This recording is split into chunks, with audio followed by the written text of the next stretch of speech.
Hello and welcome, and we're live on Back2Back, and we're the furthest south we've ever been, and we're in London. I'm Nick Checketts, and would you like to introduce yourself? I'm Rossi. Welcome to the south. How are you getting on, my man? Yeah, I'm all right. Nice to see you. Honestly, it's been class to be down there. We're in 93 feet east. 93 feet east. We're at this is like I call it like my home, really. It's like whenever I play here, it basically feels like home. So it's very special to kind of do interviews and stuff like that here because it just feels comfortable. It's the type of it's aesthetic vibe and everything, and like even just walking around the streets, like it's such a like the aesthetics of it and everything like that. But so how are you getting on? I'm all right. It's right, mate. Like I was saying before we were starting the interview, like at the minute I feel so happy.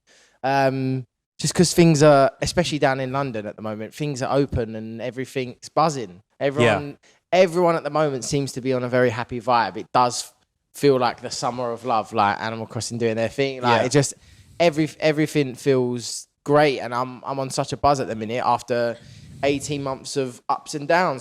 The lockdown was like, I think so many people were like, oh, lockdown. Lockdown was really good in a way. Yeah. It allowed me to, especially as an artist, process all the stuff that had happened prior. Yeah. And then now come out of it with a new mindset, new tunes, and a little bit more mature, like about what I want to do in my career and how I want to approach it, and actually understand that this is my career now. Yeah, and talk to us about like, before the lockdown, like where were you at in your career? Like obviously it all kind of hit everyone. Yeah. I remember I literally played a show on the Saturday and on the Monday we were locked down. Yeah. It just happened like that. So like where were you just my last gig before lockdown, I had played Noir in Amsterdam. Yeah. A place called Ponton.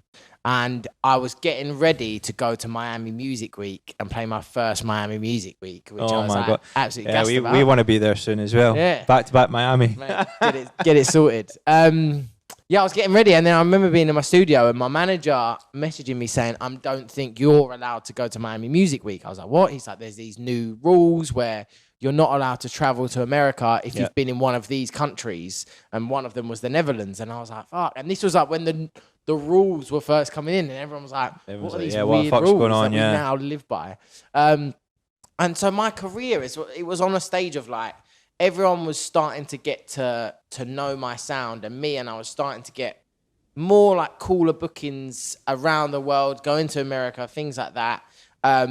So it was really hard. Like going into lockdown, you had a moment, me personally, I had a moment where I thought, I really hope I come out of lockdown on the same trajectory that I came in. And that was like my goal throughout lockdown, to kind of just keep myself ticking and going and stuff. And it was good and bad. There was hard moments. There was soft, like, do you know what I mean? But all in all, it's been, especially for the scene in a weird way, it's been a sort of blessing in disguise because everyone has come back so up for it, so fresh and just like very open, I think. Yeah, and was the worry like we had a guest on you, Mick Vicker, and he was having a sort of meteoric rise, and just before he was getting all booked for all these big shows, and he was booked for all these shows, and then lockdown happened. He actually never played any of these shows.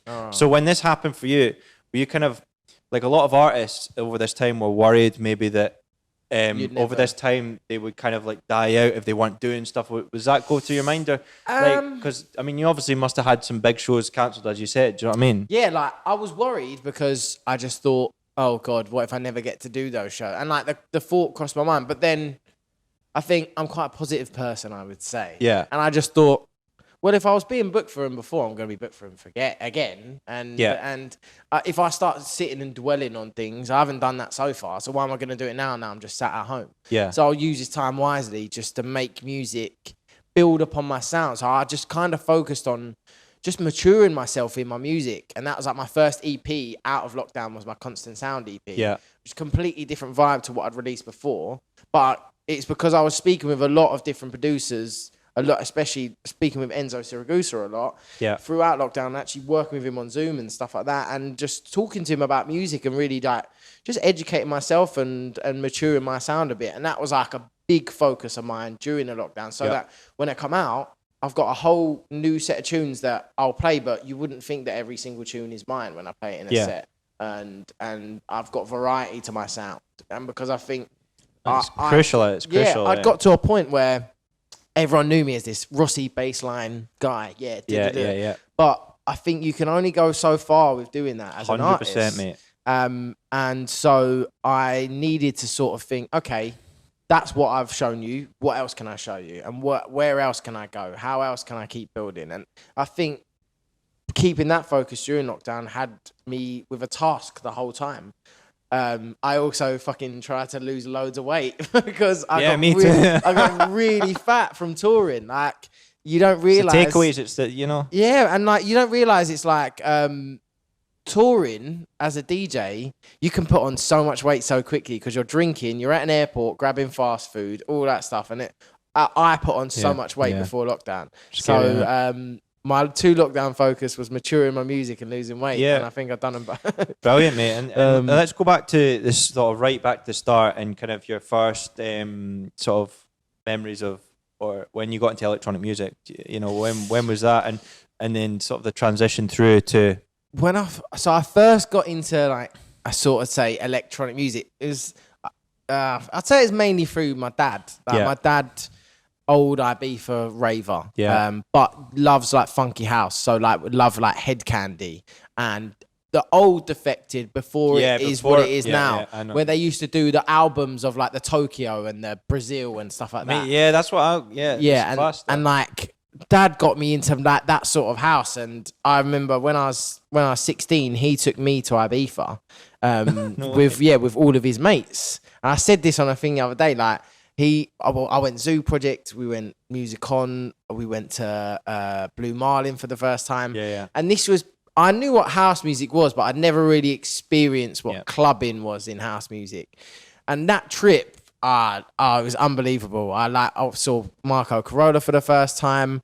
I saw Jamie Jones at Zoo Project. And this was the year when Hungry for the Power had just first come out. So it was like, that was like the tune. Deep house then was just like... Yeah, and that was when I first got a real taste of it. It was more deep house, and also like I did like a sort of your Avicii's and stuff at that time. Yeah, because like when I used to go, I remember when I first heard Avicii Levels at the time, I was like, mate, what is this? Yeah, I started going Magaluf and all that, just thinking I was an absolute boss. But I remember coming back from Ibiza at that time thinking, I love house music, and like DJing was just, it looked really cool. And then it kind of became a little love affair where I just loved music and finding new music, but not even just house. Yeah. I loved the idea of being a DJ. I just remember seeing DJs and anything to do with DJs. I just thought it was really cool that you can control a crowd, and I've always loved music, and always at school when I was like 13 or whatever, I had tunes. You know when you used to send tracks through Bluetooth? Yeah. I was the go-to guy with Bluetooth tracks. I'd be sending or infrared. Remember that back in the day, sending them across. So it was always like a sort of love affair with just music in general. And then electronic music massively came just, a lot through my dad. And then I started exploring clubbing after I came back to Ibiza. And I would go Fabric on a Saturday night, watch just Terry Francis and Craig Richards just absolutely shell it. You'd sit, I saw myself Troxers and all that, but anytime you'd see one of them two, it was just like university for like good house music. Craig Richards, man, is one of my favourites. Yeah, Craig, man, they just do like. He's a wizard, eh? He warmed up for Jamie Jones years ago when I was first clubbing, and I think it was like my third time seeing Jamie Jones, and I saw him at Fabric in Room 1. Craig Richards done like a 4-hour warm-up, and he dropped this like disco track in the middle of this warm-up, and I was like, the balls to do it. Oh my God, like, and that, all that sort of culture of being in London, and then the early days of Studio 338, like before it is what it is now, which is still an amazing club, but the early days when it was just a glass roof, that first 2 years was like a massive inspiration to like everything I sort of became as an artist, maybe I'd say. And so like electronic music became just this weekend thing where I was going out the weekends just loving house. And what age were you at this point? This was between the years 17 to 20. Just and at the time I was at boarding school as well. So I was coming back from boarding school. I was going out the weekends, going back. Like, the folk at boarding school into it as well, or not really? Nah, they were my they were actors. So like, I was an actor back in the day. Brilliant. But I went to I went to boarding school to like study acting. But that's when like I started DJing. You can teach us a few things about acting. Oh God, I'll teach you a few things, man. Yeah, and it was like a kind of toss up between being an actor, being a DJ. And I started DJing at friends' house parties, just using my laptop. But whilst I was at boarding school, So the virtual DJ was it? Yeah, it was, it was literally virtual DJ. Like it was a geezer on a train sat next to me. I saw him with it. Yeah. And I asked him what it was, and he told me, and then the rest was just kind of history. I was just mixing all sorts. And then, like every DJ, I was a wedding DJ. I was just doing anything to just be a DJ because I thought it was cool. Yeah. But then it was also like making me money on the side of being an actor. Good money, like wedding, well, I was getting paid good money to do weddings. But then it was only till like, probably about 19 where I started thinking, I really want to DJ in a club now. Like I want to make that a thing. So all my sister's older mates used to just, a few of them were DJs. So I just started going around with them, following them to events, asking all the promoters, can I come play? And then it just was like a snowball to, I guess, where I am now. Like, which is... But like when, like getting that first gig. My first gig, Cargo, literally around the corner. And did you message the...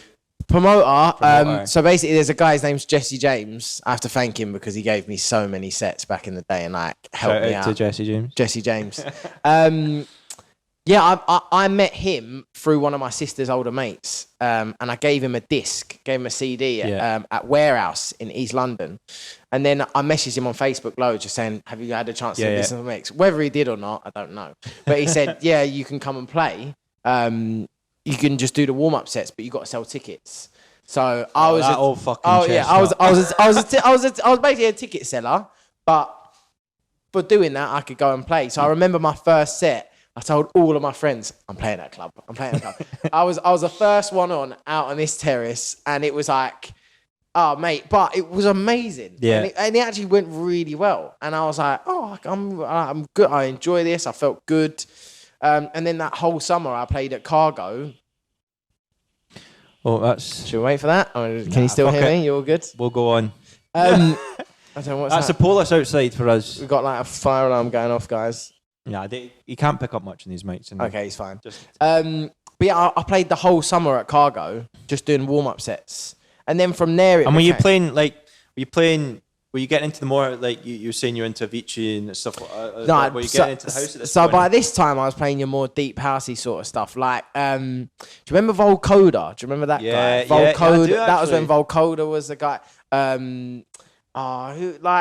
Gorgon City. Yeah, like, that kind of like middle ground between like deep house, but not like, it was like very funky of the time. Like, but Volcoda, I remember at the time, he was this sick Brazilian producer. All of his beats were very stripped back and bouncy, but had so much funk to him. At the time, he was massive, of that sort of sound, and it was a little bit, I don't know, like it was very inspirational to then what became my sound.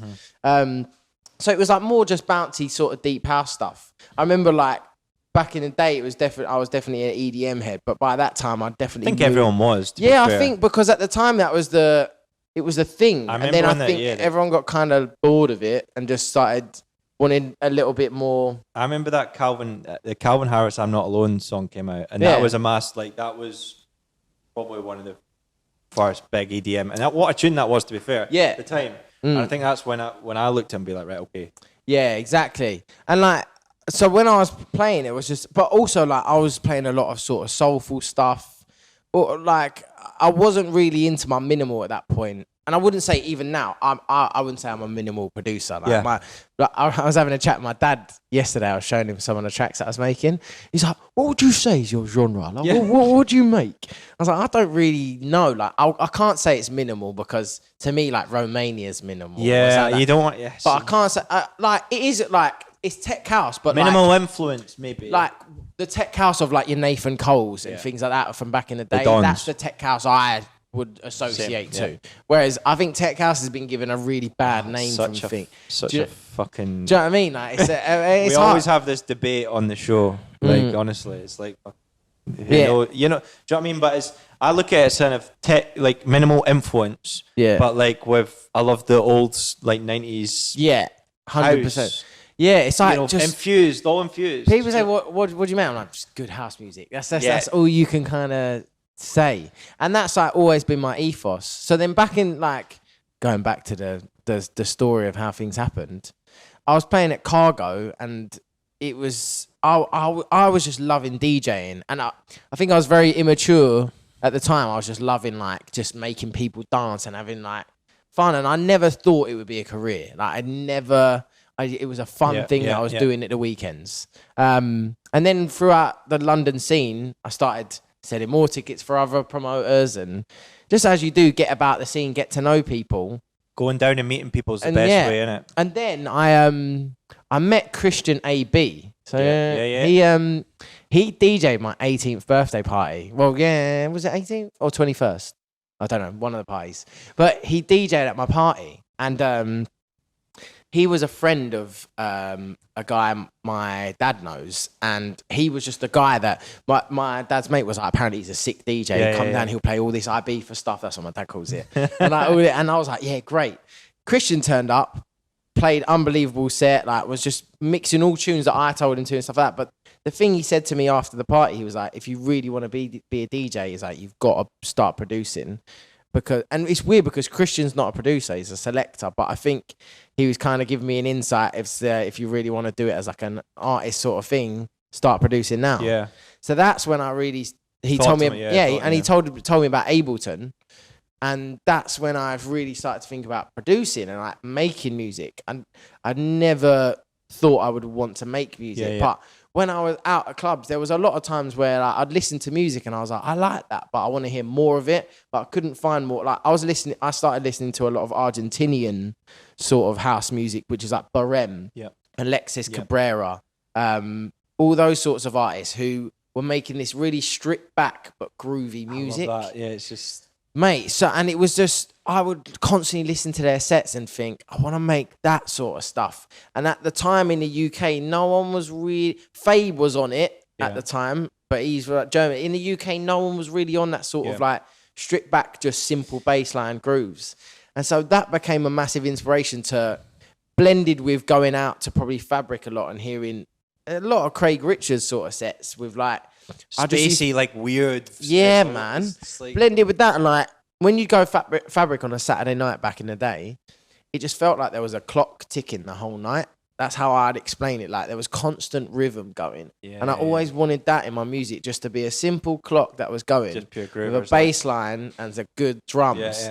And that's when I mean, at the start of fucking producing, I had no idea what I was doing. I just sat in my room for like 6 years. Just trying to make music. 6 years. Probably about, well, when was Modular? So basically, I sat in my room until I was ready for someone to sign my track. And the first couple years, like, were you making stuff and you're like, obviously you kind of knew what you wanted to make, but were you like, just that's not good enough? Well, what were you thinking? Because like, I don't like. I'd say in hindsight that I knew what I wanted to make, but I actually probably didn't. I'm just looking back now and thinking, actually, those were the people I was inspired by. At the time, I was winging it and just thinking, I'll just make these noises. But I think you're always massively inspired by what you're listening 100%, to. Yeah. So if you listen to a lot of Alexis Cabrera sort of stuff, you'll think, oh, okay, you can hear where I got a lot of inspiration from. But it was like the first 2-3 years, it was just fun. I just on trains, on buses, wherever I was, I'd get up Ableton and just make a loop.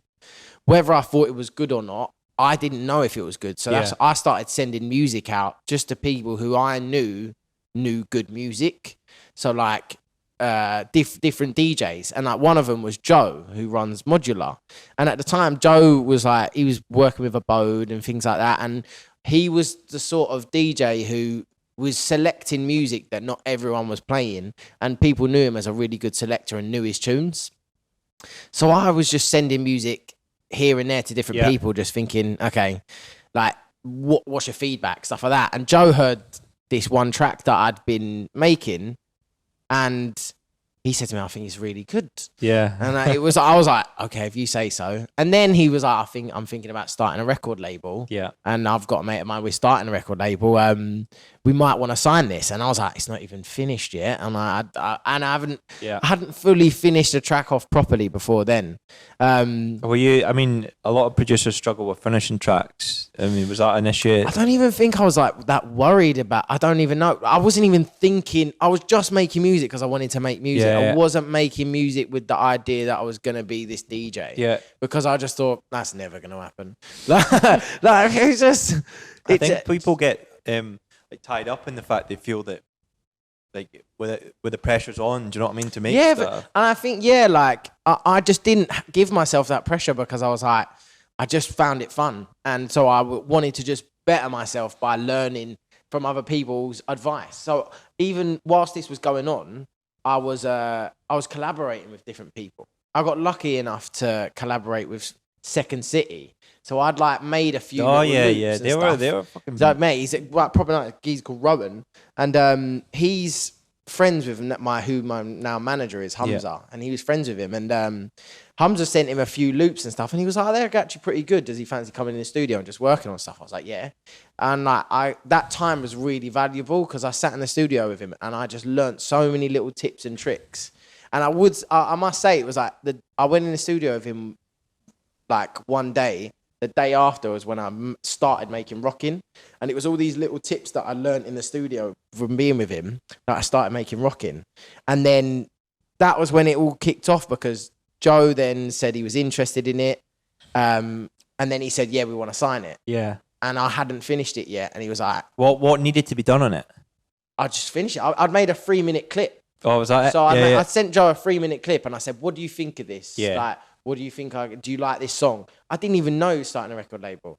So then he was like, oh, I really like this. This is a good bass line, mate. It sounds really nice. Yeah. I'm going to speak to Jez, who I'm running a label. Shout out Jez, who I'm starting a label with. We might want to sign this. And then at that point, my heart was going. I was like, fuck off. I was like, no, really? And then I was just thinking, how am I going to finish this? So then he messaged me back and I was away on holiday and he was like, yeah, we want to sign it. And I was like, I need to finish it. He was like, yeah, you better get cracking. And I was like, God. So then the next 2 weeks, nothing else in my life mattered but finishing this track. And I was like, okay. And I don't think I'd even made the drop yet. Like So were you like you're sorting the arrangement and everything like that? But I literally just let my brain do what it done. Like and even when I think of arrangements now, I don't kind of plan them as say. They just like honestly, like people have given me advice before, like use a reference track or do that. I was like, nah, like that's the what. Like, do you know what? I've tried to do that, yeah, and I was like, fuck off. Well, and also if you're using a reference track, I'm like, I don't do it because I'm like, then I'm just kind of. Where's the originality there? Yeah. Like, I want the ideas to just come out of my head as they come out and I'll put them on the paper and see if they work. Yeah. Especially, and I've done that since day one. So with Rockin', when he said, all right, you got to finish the track, I was like, this is my immatureness. I was just like, I'm just going to make the biggest drop I possibly can so that it just like has such a statement when I release. So I was like, just try. And it came out really well. And then it got released on the label and I was just happy because my name, Ross McCormack, was on a record and it had been released. And I never thought that would happen. So for me, that was like, it wasn't an end goal. But at the point, I was like, cool, I've released a song. That's fucking cool. Yeah, 100%. And then after that was when everything just started. Yeah, when did the first... So then the first play, actually, there's some girls called... they're called Maze and Masters. They played it in Solid Grooves. And that was even for me. I saw them play it in Privilege and Ibiza. And they were friends of mine who I'd spoken to and I'd sent it to them and they played it. And I remember seeing that first little video going, oh my God, like someone's playing my track out. Yeah. Then like 4 months later, I'm at home. No, I wasn't. I was at my girlfriend's and Casey Spillman called me. Yeah. And at the time, I never get calls from Casey Spillman. He's like the dude who I thought was like sick at the time, who I was just like a small guy in the scene compared to him. He called me and he was like, have you seen Jamie Jones's Instagram? And I was like, no. He's like, go on Jamie Jones's Instagram. I was like, okay.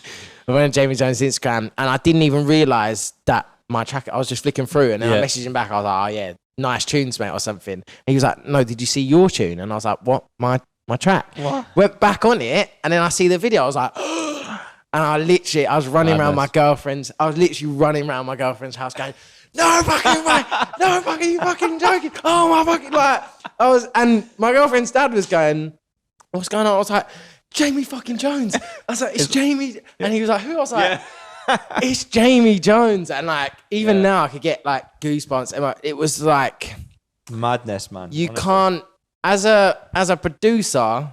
Your first fucking release. Like, I mean. Yeah. And like, all I kept thinking was, how's he got it? I was like, it's vinyl only. I was like, who sent it to him? I haven't sent it to him. How did he get it? He got it through his PA called Esther, who had found the track. Big up Esther. You made it happen.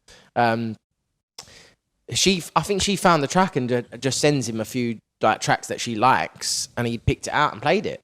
But I just couldn't believe, one, he played it. Two, it was like to 10,000 people at Kappa Future in Italy. And then also the reaction of the crowd was like, oh, that's and it's the raw. one, eh? And it was just, I think that was the moment where I was like, okay. Things shifted in my head that I was like, if Jamie Jones is playing my music, maybe there's like something about this. And then that's gives when you that validation, eh? You're like, right, okay, like this is working. This is my first release. Yeah, and it's like I don't know, like I didn't plan for that. I don't think anyone planned, but I was never thinking like, oh, I hope this person plays it, when, especially with this record, like, because it was so early on. I wasn't even thinking about any of that. So for that to happen organically, just out of a love of me making music in my bedroom, it just made me think this is something really special to me that I should just keep doing. And so that's why the record means a lot to me, because, and even still to this day, I listen back to it, I'm like, how did I make that? Like at that sort of time, if I tried replicating making something like that at the moment, I wouldn't, because I'm such a different. Do you think now your music's a lot more complex than that? Probably, yeah, and like I think it's a lot more thought out and stuff. But I love that, listening to my old tracks, because all my, you would say like, what a producer's sort of things of doing incorrectly was what made my sound. And I've sort of tried to keep all that, because I listen back to that track and I can hear like just how unexperienced I was in the studio, but it's what made my sound what it was. So I think to any producer out there, don't go by the book. Just try making noises however you want to, because it's like happy accidents are what makes careers, I think. Yeah, and what's your, like, for producers out there, what's your process as a producer in terms of, you know, some will maybe start with the percussion, the drums, or will you try and find like a cool synth to build track around, or a bass line? Or usually it is drum. I'll nail the drums first. Yeah. And I've always been a bass line sort of guy. Yeah. And so my ethos has always usually been build up the drums, get it ready for dropping your bass line in. And I always build, instead of trying to, sometimes you can just build the loop and you can make the full loop of the track, but then you can just get lost in having a really sick loop, and then you don't know how to make it into a track. Yeah. Whereas what I like to do is make the intro of the track that drops into the bass line. So then I build the track. Once I've made the intro that drops into that first bass line, then it's going to carry on from there, and I'll slowly sort of arrange it from there. Yeah. Because sometimes, every time I make a loop, I can make a banging loop, and then I'm like, okay, then how do I start? Oh, that's the worst. I'd rather like start, build it up as I go along. And that's what I've been doing as my ethos now, which is like just making the intros. But during lockdown, I started to come at it from a different angle and start with like atmosphere, like just building an atmosphere behind the drums and things like that, or start with your synths and stuff. So that's why I appreciated lockdown, because it's given me the time to come at music from a new perspective. Yeah. What I've been trying to do from a personal perspective is, in music, is trying to put like two bass lines in the track, like taking a bit of inspiration from like Genie on Earth and that. Yeah. And it's about, and like total changing it up midway. Yeah. But what I'm struggling to do is make the sections flow, because they're two different tracks, but they need to still. Yeah, it's got, and it's also, it's like, I think the another important thing for me is like, what what story is the track telling? That sounds so like meta and so arty. When you've just got a track that's just like bassline, don't it? Yeah. But there's always still got to be a hint of a story in there. Something that is creeping in, like when you introduce a bassline and then you pull it out. What's Gene on Earth always talks about when you take something out of a track, what are you replacing? Yeah. What are you keeping people interested with it? And that's like a really important thing that I found in music that I didn't used to think about at the start. But I've always wanted to just make a bass line that's so infectious that you don't need to worry about anything else. Yeah. That was my ethos at the start. I was just like, if I make a good enough bass line that people don't think about anything else, just lose their shit. What's the point? Yeah, what's the point in doing it? And I was like, that was good for a while, but you don't have a lot of longevity doing that. Yeah. But I'm glad that I have that ethos because I don't know, I loved used to going out and just hearing mental bass lines that I'd go, how did he make, or how did she make that? Like, how did... And going back, so after Rockin' came out, you obviously released under Ross McCormack. Yeah. When obviously you're operating under Rossi now. Yeah. So what was the how did that all come about? So whilst my days of raving and learning like music and going, once I'd gone to Ibiza, I went back every summer. And then I met who's now my manager, Hamza. I can't remember what year. Maybe 2017 or something. Yeah. When? I don't know. But it was before Rockin' had been released. And we got along like a house on fire. And he just told me that he was like, in the early days of like us becoming friends, he was like, I'd love to be a manager one day.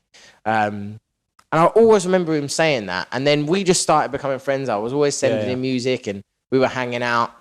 And then Rockin' came out. And he was like, your music's really good. I think like you could probably do this as a career. Yeah. He was like, keep sending me music and then maybe we can just see how it goes. And I'm like, okay. So it was on the side of like everything. I had this guy who just he was just giving me a lot of validation in what I was doing and saying, I think you could do this. And so this was on like this kind of sideline as Rockin' was building, and then Jamie Jones played it. Hamza, just before then, was like, I think we should work together. Yeah. I want to be a manager. He was like, I've never been a manager before, but I just think... Fuck it. He was like, fuck it, let's go. Like, and he was like, he'd worked as a tour manager for Second City. He worked doing artworks for brands in Ibiza. He knew a lot of people in the scene. So he was like, I've got contacts and I think that we could, if you work hard with your music and I work hard with building you in contacts, we could make this a thing. And the first thing he said was like, Ross McCormack is not going to work. He was just like, it's shame because it's a Scottish name. It's a Scottish name. But if you Google Ross McCormack, the Scottish Leeds footballer comes up. Oh, has he been in the jail or something? Oh no, he was just a famous footballer. Maybe he is in jail. Oh, he is actually. Yeah. So Hamza was just like, as soon as you Google that name, he comes up. And I remember him saying to me, what name do you think you could see on a DC-10 flyer? He was like, do you think you'll see the name Ross McCormack? That's the way to think. On a flyer. And that was it. That's what he has been the goal. He's like, if you can see Ross McCormack on the DC-10 flyer, then we'll go with it. And I was like, nah, it's too long, too much of a mouthful. So then it was about just brainstorming a new identity. And then at this time, well, like this was just after like Jamie Jones had played the track, people had started to become interested in me and wanted to hear more music. And I'd been making a lot more music by that point. And so did you have a back catalogue of stuff there? Yeah, and I really started to craft my sort of Rossi, what I called a Rossi sound, which is different to that Ross McCormack track. Like that was like the early sort of days of the Rossi thing. Yeah. So then the time between the release and then Jamie Jones playing it, I had so much like confidence after that. I was making so much music. Yeah, and just like whipping it out. Making some really cool beats. And so Hamza was like, we're going to do a mix of just Rossi beats. Unreleased. And Rossi sort of stuff. Yeah, and just call it Meet Rossi. And like we deleted all my Instagram stuff, started a new Instagram, started a new SoundCloud, and just started with a Rossi mix. All my Rossi stuff.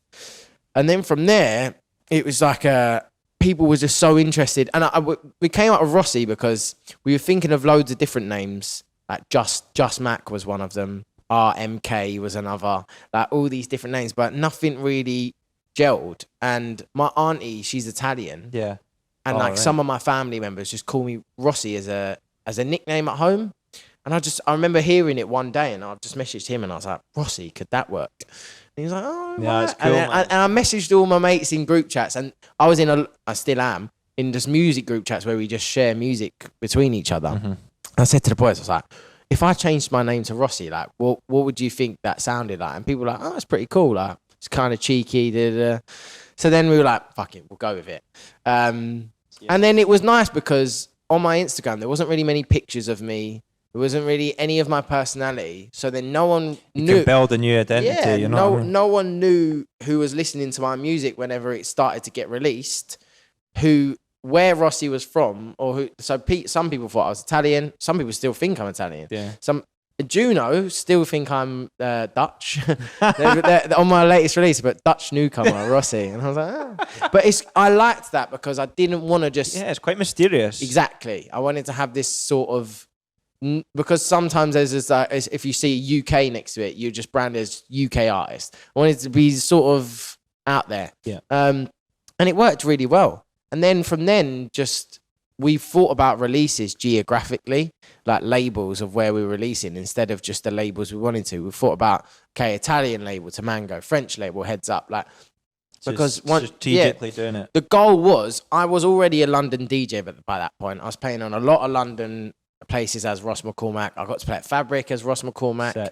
I was playing back-to-back with a friend of mine called Pat a lot. And then the goal was, that Hamza said, was like, got to get you out of London as soon as possible. Because you can just be a London DJ. And like anywhere, you can just get stuck in where you are. So as soon as you can broaden your horizons a little bit, the quicker that things will progress. And so the geographical sort of labeling was a good thing that Hamza thought about, that I'd recommend to any producers. Like, think geographically to get out there so that people from those places then know who you are. And that really started to work because I started from after these releases, just started getting booked all across Europe and places like that. And then it was this. And your first time you got booked abroad? I mean, what was first that? Booking abroad was actually for No Art. No way. For No Art in the Netherlands. I had released on Lower Hand Records, a friend of mine called Andrew Kay's label, Dub Inventions, and another guys, Jesse and Oz, had heard of a song, my Dub Inventions, on a story on Instagram and Shazammed it, and it came up Rossi Dub Inventions, and it said like 50 Shazams. You know how many Shazams he's got. So I'll get that tune. No one knows his tune. Looked at and then looked up me on Instagram, Rossi, 200 followers. They were like, who's this kid? And so they messaged me on Instagram. And at the time, I only knew them from what they used to be, which was very sort of tech house sound back in the day. They were very big DJs, but for sort of that bigger sort of style of music. And they messaged me saying, we'd love to hear some music. We're working on a label, pushing a sort of different sound in a new direction for what we want to do. And we run our own parties. And I was like, amazing. So I sent them some music. And then they said, we're coming over to play at Studio 338. Do you want to meet us? Great. Met them. Yeah. And then they said, we want to sign some music. There's 3 tracks here. Can we do an EP? And I was like, oh my God, that would be amazing. And then they said, we'll tie it in with a gig in Amsterdam. And I was like, no fucking way. And so my first gig abroad, I played at Claire in Amsterdam. I warmed up the second room, but it was unreal. It was packed from the start. So it was just, you could do a real sort of set. Love that, And then they said to me, we're going to do a big back-to-back at the end of the night. With all the DJs on the lineup. So it's Rich next, me, Toman, and another. Oh yeah, I was sending Rich some tunes over lockdown. He was like, Rich is he's a legend. He's such a guy. But so my first gig abroad, I ended up playing back-to-back with Rich next, who was like, by that point, one of my biggest inspirations in terms of bass lines and fuse and things like that, and going to the fuse dance floors back in the day. Rich was the one who inspired my sound the most. So then getting to play back-to-back with him abroad. But then also, like, when you first play in Europe, you start to realise just different places and different cultures and different... Opens your horizons, Yeah, and sounds. Like, they appreciate different things, and it was so special. And now, ever since then, I've had, like, a real sort of close relationship with Amsterdam and the Netherlands and the people from there because I've just been playing there early doors, you know what I mean? So brilliant. Yeah, it's been special. Brilliant. And you know, you doing these gigs and sort of, you know, when did you know, some of the biggest gigs you played, like when did it sort of transition to a higher level? Yeah. It's hard to it's hard to kind of figure out. When did you kind of think as well, like, right, okay, this is the career? Yeah. I think when Hamza first started working with me, it was a toss-up between I was acting and DJing, and I just had a moment where I just didn't love acting anymore, and I just said, right, I'm going to scrap it all, and I'm just going to go for it. And that's when I really started making music, and it was like all or nothing by that point. I was like, I'm just going to make music until I can make this work. And because Hamza was putting his time into me, I was like, I've got to put my time into this because he believes I can do it, so I must be able to do it. And it was only, I mean, what was the first gig that I really thought I was a DJ? Even to the point when I got to Amsterdam, I played there, I still thought I was just conning everyone. Do you know what I mean? Yeah. You have imposter syndrome where you're like, how am I here? You think you're going to blink and wake up. Yeah.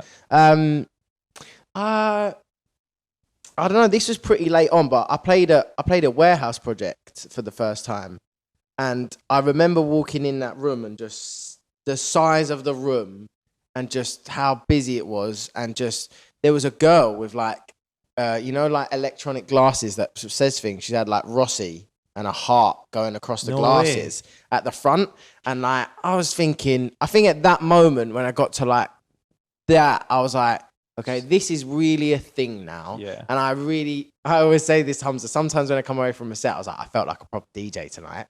and he would always go, you know, you are a DJ now. Yeah. And I'm like, yeah, but it just all feels like a bit of fun. It's a bit of a blur. Do you know what I mean?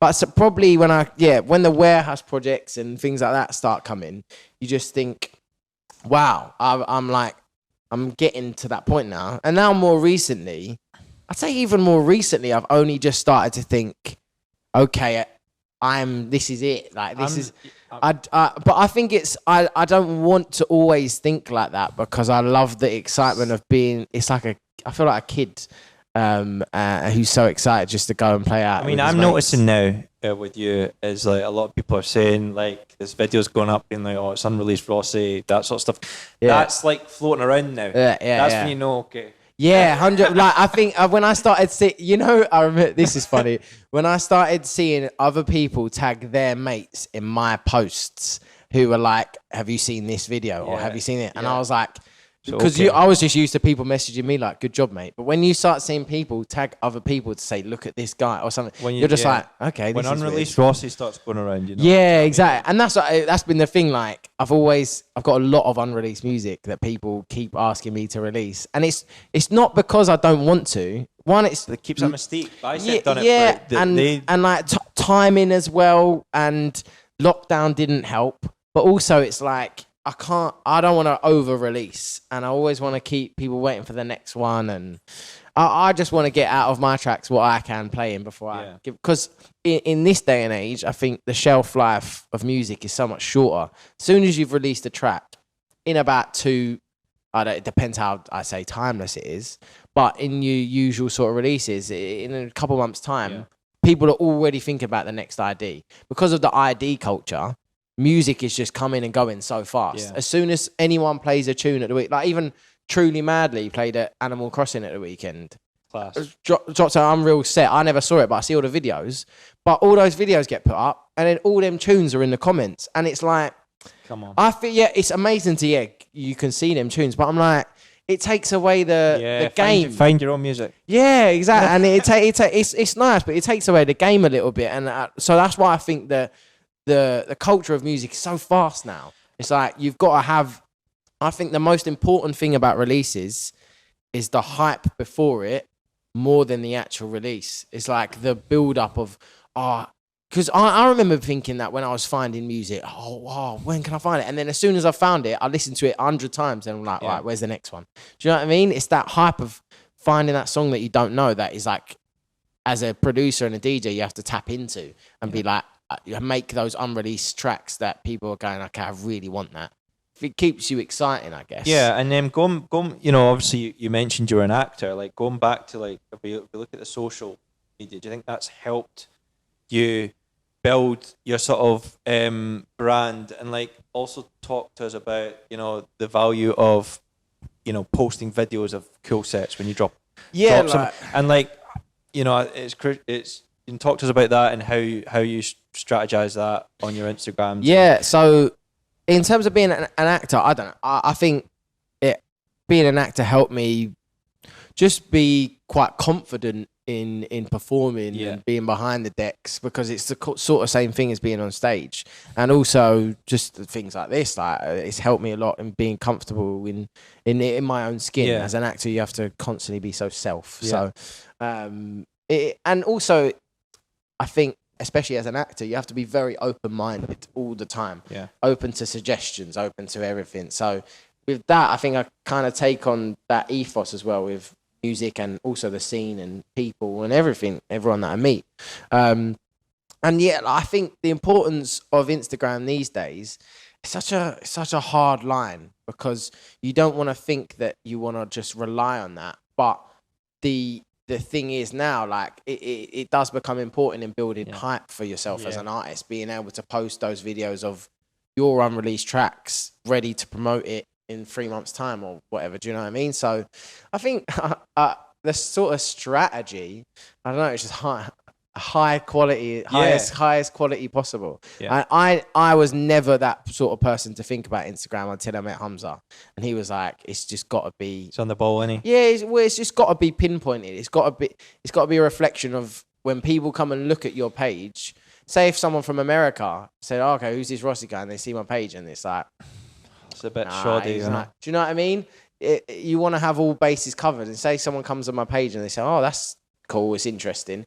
It makes you more intriguing. Do you know what I mean? It makes you more excitable. And I think you don't want to have to rely on it, because the music should always come first. And that's what I think. The music comes first. But if you've got all that ready, then on the side of it, building your Instagram profile and all kind of comes together, doesn't it? Yeah, it becomes as one thing. And also it's just nice just to share things, like share like those special moments. Memories, like, because people say like no phones, and I like kind of the no phones policy in a club, because when you see the crowd just enjoying it in that moment, it's nice, instead of seeing a billion phones.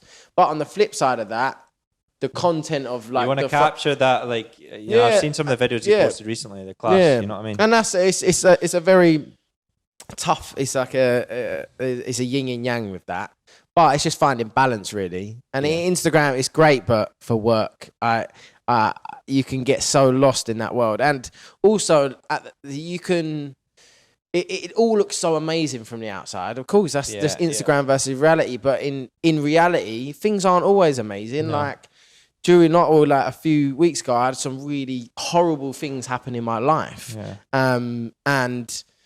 But you kind of still have to kind of keep up that image, and it's a very sort of fine line with Instagram. But I don't know, I don't put too much. I do put thought into my Instagram, but Hamza's kind of the brains behind all the content. And let's talk about. I was actually going to go on to that. The remix for the re-release for Modular, like we're obviously down here with Jez and Joe's. Where's Joe? Actually, where's Joe? Who knows? Fucking idiot. Cheers, Joe. Judas. joking. Right. So talk to us about this. So the remix. How it? I guess. Joe and Jez have said for a while that we're like, okay, we want to do a digital release, and I've said I would, because when the track got released, so many people were like, it sold out, and people were like, we want more copies, we want this, or I want to get it digitally. And so people message me all the time going, where can I'll pay you for it, please. Really? I'll do it. And I'm like, no, like, we'll wait. Fuck off. And so I'd always thought of just like one day doing it digitally. I had the idea of doing it as part of like an album that I was going to do like one day, but I didn't want to wait too long and let the sort of the hype of it die. So how many years has it been now since? For free. So it's been 3 years, and we were planning to do it last year, weren't we? But lockdown happened, and we thought we'll just wait until the clubs are back open again. So we were just going to release it, Ross McCormack. And then we thought, why not do a Rossi remix? Because 2 different people. Why the fuck not? Yeah, why the fuck not? And so that when that idea came about, it seemed like more like, for me, it's quite special because it's the start of my journey up until now in a sort of EP. But even like the remix, it's different to sort of the Rossi sound that I've put out of the past years. It's a little bit more, I don't know, there's a bit more maturity to it. And I wanted to have that sort of vibe on it instead of just having some mad big breakdown like I did in the original. The breakdown is very like open and it's got all these nice flutes in it, and it kind of goes on a more like I imagine the Circo Loco sort of like red lights and just the and just I don't know, there's a lot more emotion to it, and I think that's probably because of lockdown. And so with the remix, it's nice to have the balance of like a pumper, but then you do have a kind of like, I call it like the vibe too.